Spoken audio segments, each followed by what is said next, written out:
Hi everyone! In this video, I'll introduce the new two-factor authentication feature in FM Dashboard and show you how to enable it. To begin, open your profile and navigate to the two-factor authentication section.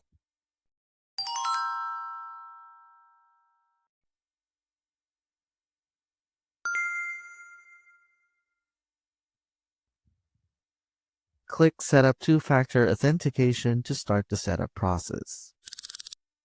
Next, open your preferred authenticator app such as Google Authenticator, 1Password, or another compatible authenticator app.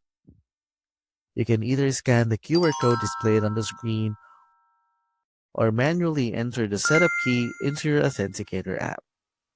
Once your account has been added to the Authenticator app, it will generate a 6-digit verification code. Enter the verification code into FM Dashboard and click Verify to enable two-factor authentication. After setup is complete, log out of your account and sign back in to verify that the two-factor authentication is working correctly.